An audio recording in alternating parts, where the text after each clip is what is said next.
mau menjelaskan materi mata kuliah Sistem Pengendalian Manajemen tentang biaya sistem pengendalian.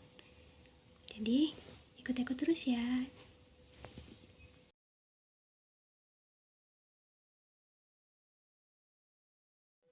Baiklah, kita langsung ke materi pertama, yaitu biaya. Biaya merupakan tugas manajemen untuk mencapai tujuan yang telah dilaksanakan dengan cara terus-menerus membandingkan pelaksanaan dengan rencana. Perencanaan biaya yang tepat memudahkan pengelolaan pengendalian biaya. Pengendalian biaya adalah kegiatan untuk memantau dan mengevaluasi hasil antara realisasi dan anggaran biaya yang terjadi di perusahaan. Sumbernya berasal dari artikel Ramadan dan kawan-kawan 2021.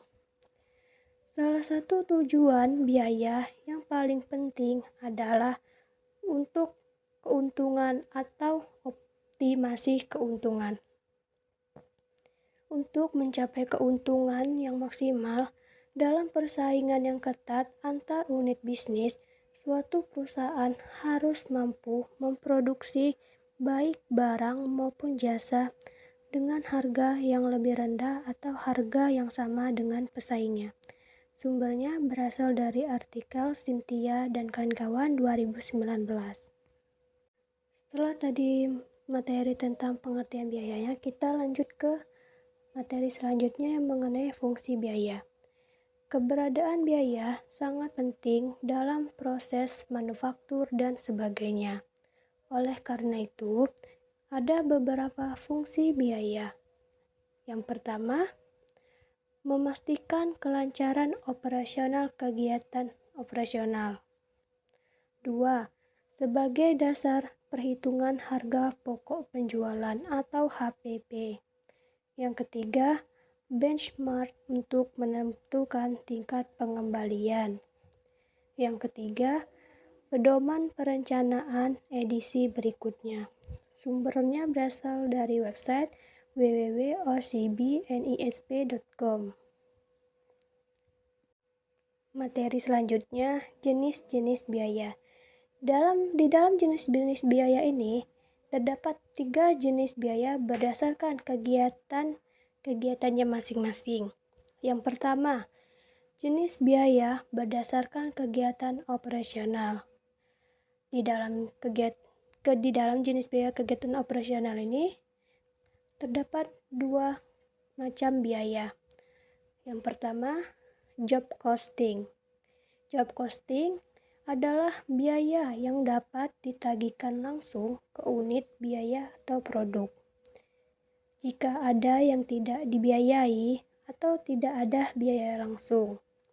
Contoh, biaya langsung antara lain bahan langsung atau raw material, upah pekerja yang terlibat langsung dalam proses pembuatan barang di pabrik, iklan, dan biaya transportasi. Yang B, overhead.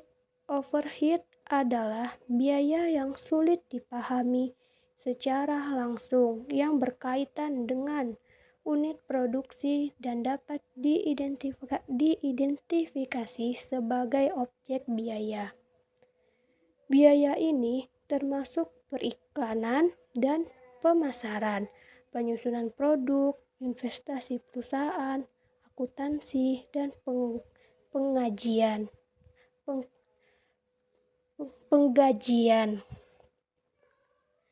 Biaya ini bukan hanya biaya yang terkait dengan pembuatan suatu produk, tetapi berbagai biaya yang membantu mempertahankan keseluruhan bisnis. Sumber materi ini berasal dari website www.accurate.id.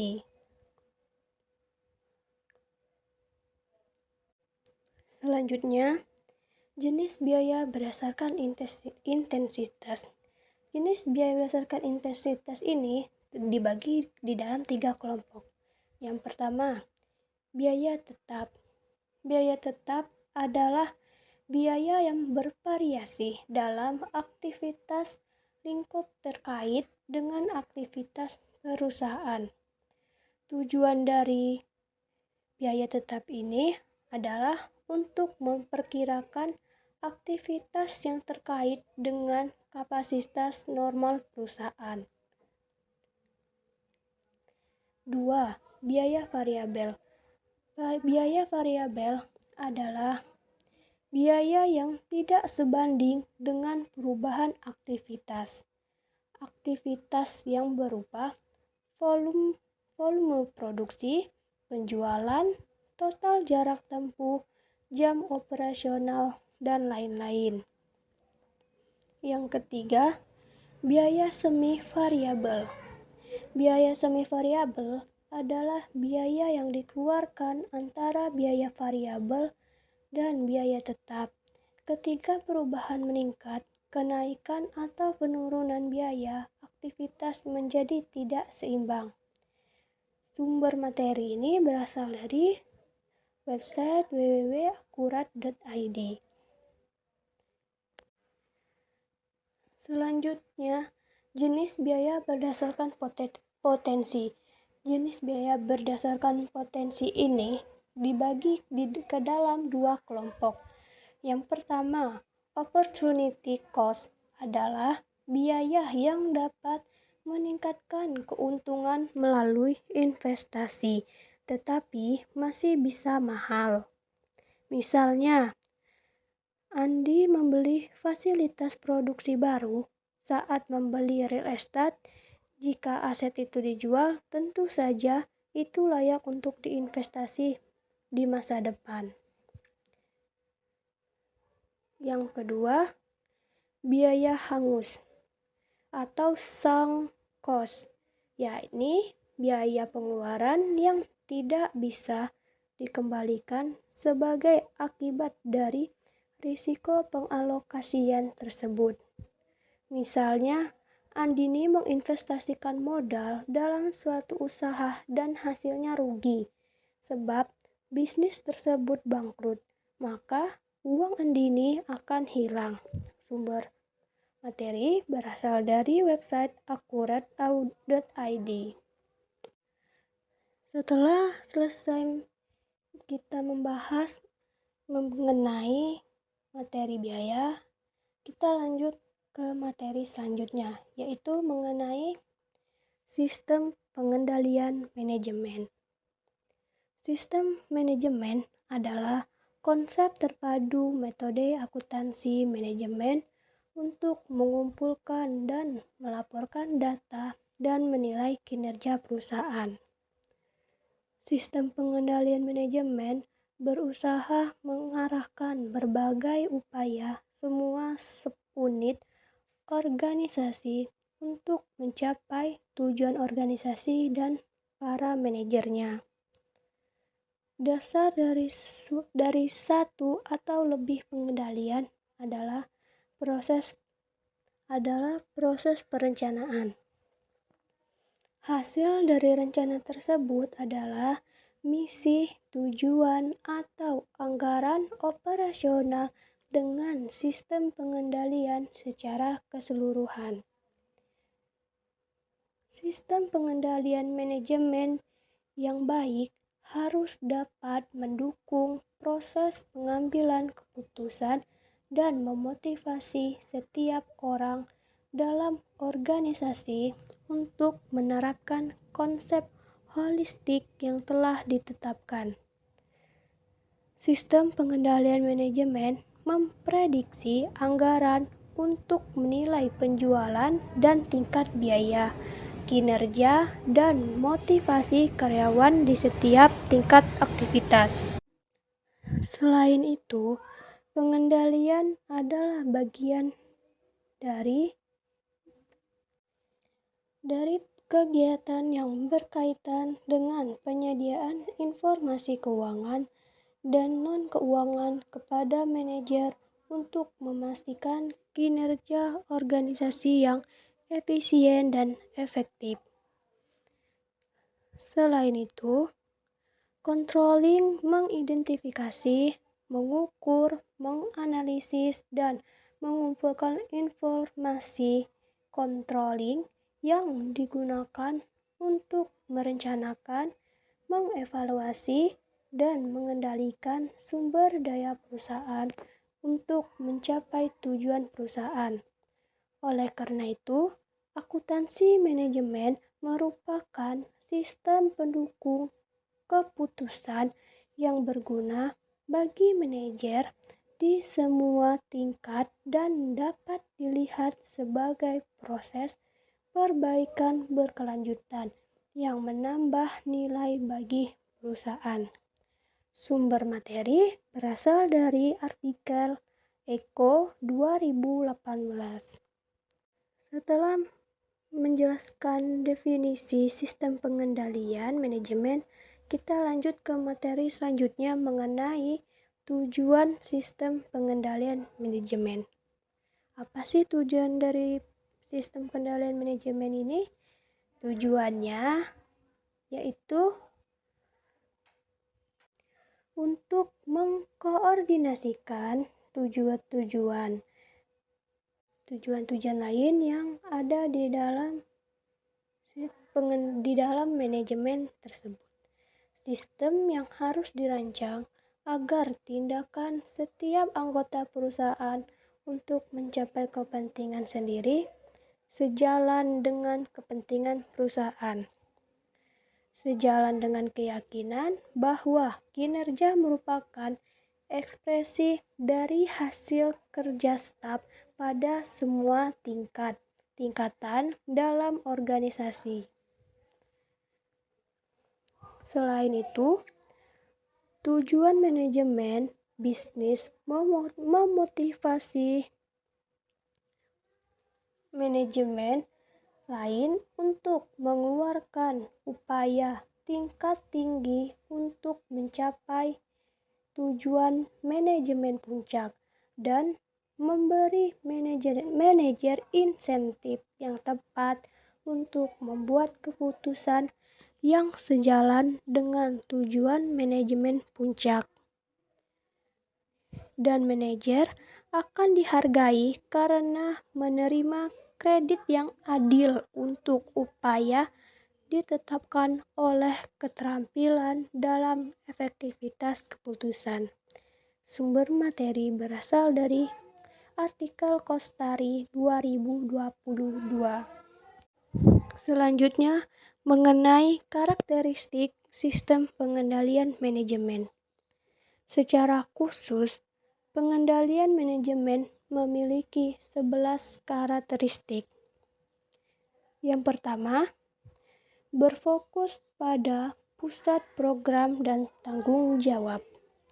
Yang kedua, informasi yang diolah dari dua jenis data perencanaan berupa program, anggaran atau standar, dan data aktual di dalam dan di luar organisasi. Yang ketiga, ini adalah sistem yang komprehensif yang mencakup semua organisasi. Yang keempat, terkait dengan struktur keuangan. Yang kelima, aspek perencanaan mengikuti pola dan jadwal tertentu. Dalam hal ini, penganggaran merupakan kegiatan penting dalam proses manajemen. Yang keenam, ini adalah sistem terkoordinasi dan terintegrasi di mana data dikumpulkan, digabungkan, dan dibandingkan setiap saat untuk setiap unit organisasi. Yang ketujuh, sistem pengendalian manajemen merupakan sistem organisasi total dalam arti bahwa sistem ini mencakup semua aspek dari organisasi. Fungsinya adalah membantu manajemen menjaga keseimbangan organisasi sebagai suatu kesatuan yang terkoordinasi. Yang kedelapan, sistem pengendalian manajemen biasanya berkaitan erat dengan struktur keuangan, di mana sumber daya dan kegiatan-kegiatan organisasi dinyatakan dalam satuan uang atau moneter.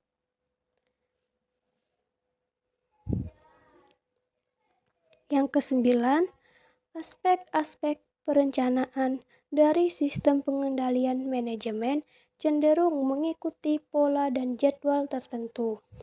Yang kesepuluh, pengendalian manajemen cenderung mengikuti pola dan jadwal tertentu. Yang terakhir, yang ke-11, yaitu sistem pengendalian manajemen adalah sistem yang terpadu dan terkoordinir di mana data yang terkumpul untuk berbagai kegunaan dipadukan untuk saling dibandingkan setiap saat pada unit organisasi. Setelah menjelaskan tentang karakteristik sistem pengendalian manajemen, kita lanjut ke materi selanjutnya mengenai ciri-ciri penting sistem pengendalian manajemen. Apa sih ciri-ciri penting dalam sistem pengendalian manajemen ini?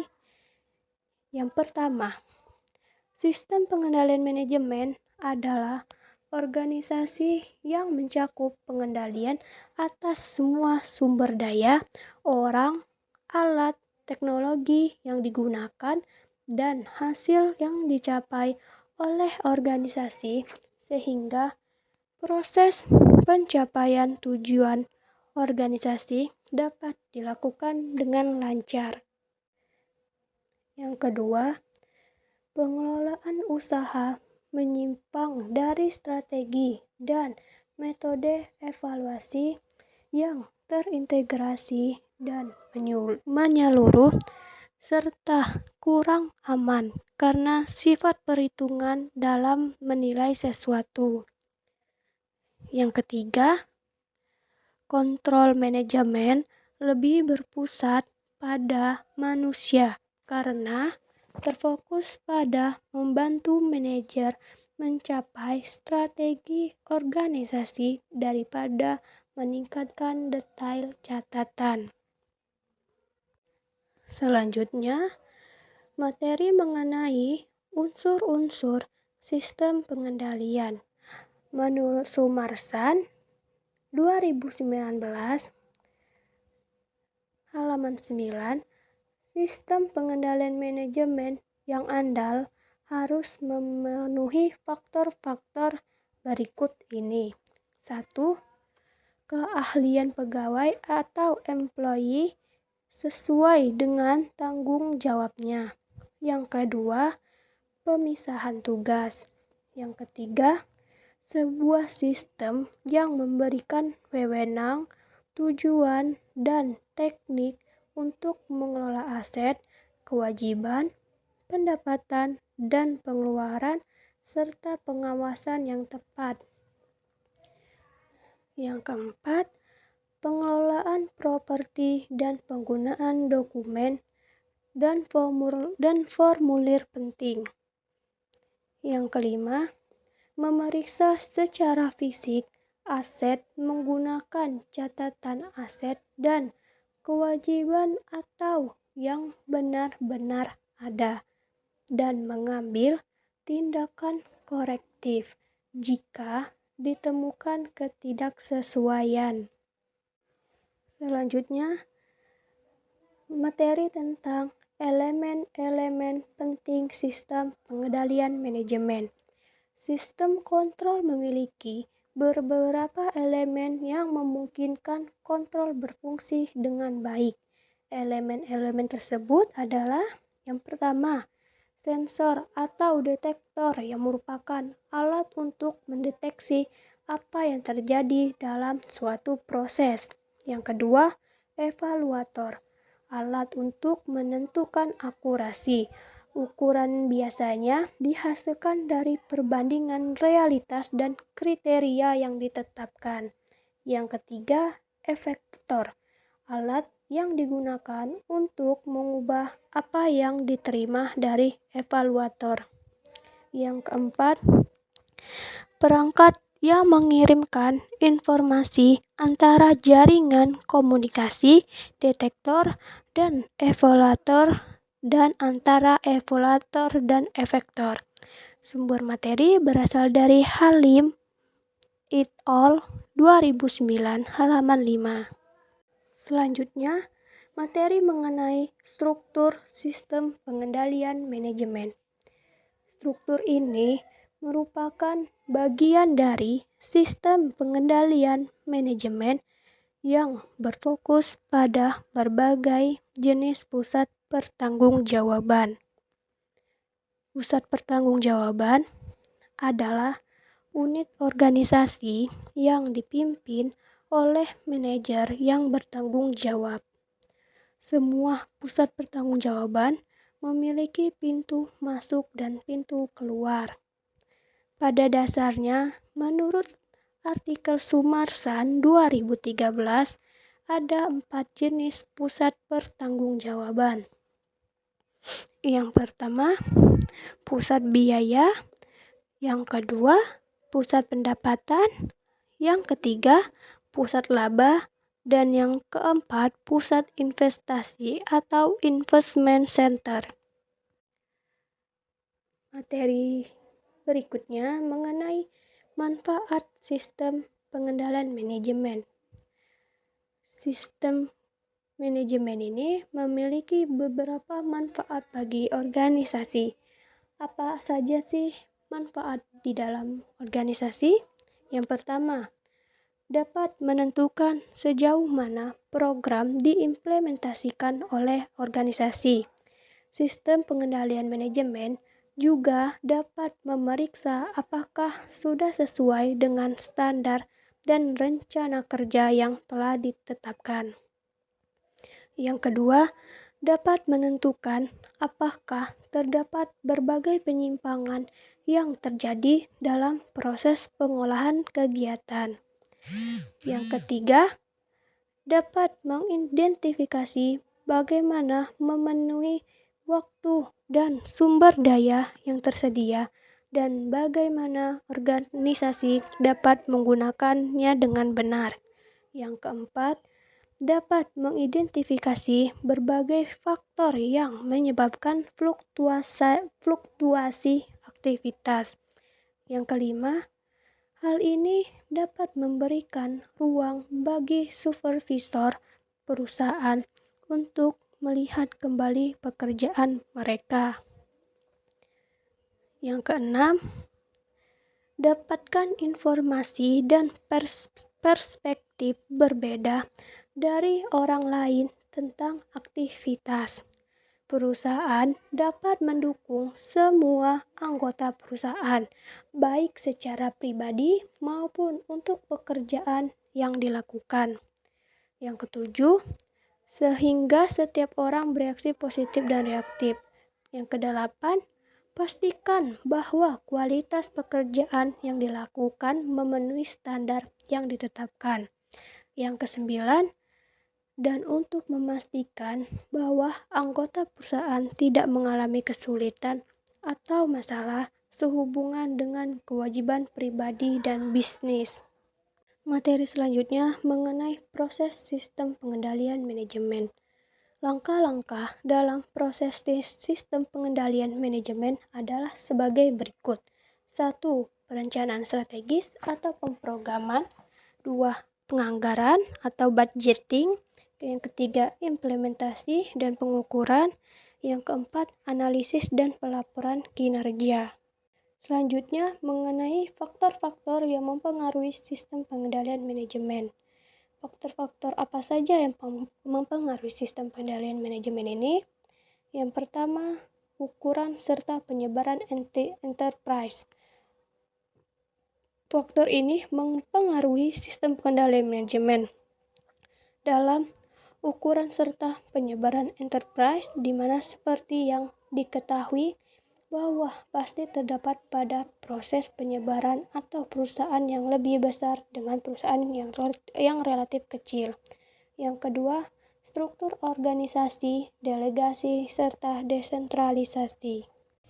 Adanya tingkat desentralisasi serta delegasi di dalam sebuah perusahaan dapat membawa perubahan dari sebuah titik waktu yang lain, juga memenuhi tantangan dari perubahan lingkungan yang ada serta peluang yang akan hadir bagi perusahaan. Yang ketiga, sifat serta pembagian operasi, di mana subunit yang tidak dapat dibentuk berdasarkan dasar produk, sedangkan pada banyak perusahaan dengan skala perdagangan yang besar, divisi yang ada di sebuah perusahaan dapat dibuat berdasarkan produk yang ingin diproduksi. Yang keempat, jenis pusat tanggung jawab. Hal ini dapat berguna untuk menentukan pengukuran yang tepat baik dari segi biaya maupun keuntungan atas investasi yang dilakukan semua bergantung kepada jenis pusat tanggung jawab. Yang kelima, persepsi yang dimiliki seseorang. Persepsi yang dimiliki seseorang di dalam sebuah perusahaan yang dapat memberikan dampak bagi mereka, baik dalam pekerjaan, kepuasan dengan perusahaan, maupun promosi serta kesejahteraan umum yang didapat dengan berada di dalam sebuah perusahaan. Materi yang terakhir mengenai tindakan yang dapat merugikan dalam biaya sistem pengendalian manajemen. Apa saja tindakan yang dapat merugikan? Yang pertama, 1. Perubahan perilaku. Perubahan perilaku terjadi ketika SPM mendorong dan benar-benar mendorong perilaku yang tidak sesuai dengan tujuan organisasi. Perubahan perilaku sama dengan manajemen tipe akuntabilitas, tetapi hasil yang diinginkan atau spesifikasi perilaku tidak sesuai. Yang termasuk ke dalam perubahan perilaku yaitu perubahan perilaku dan kontrol hasil. Dalam sistem manajemen hasil, perubahan perilaku terjadi ketika organisasi mengadopsi alat pengukuran hasil yang tidak konsisten dengan tujuan organisasi yang sebenarnya. Yang kedua, perubahan dan kontrol perilaku. Perubahan perilaku juga dapat disertai dengan kontrol perilaku. Bentuk perubahan yang terkait dengan kontrol tindakan kadang-kadang disebut sebagai inversi sarana akhir. Dengan kata lain, karyawan memperhatikan apa yang mereka lakukan atau sarana dan mengabaikan apa yang mereka coba capai atau akhir. Yang tiga, perubahan perilaku dan pengendalian personil atau kultural. Perubahan perilaku dapat terjadi akibat setengah pekerjaan orang yang salah. Budaya yang kuat juga dapat membuat perbedaan jika kode etik yang digunakan kelompok untuk memandu perilaku anggotanya dan tindakan yang diambil untuk memberi penghargaan kepada kelompok tidak sesuai dengan keinginan perusahaan. Setelah perubahan perilaku, ada perilaku lain yang bisa merusak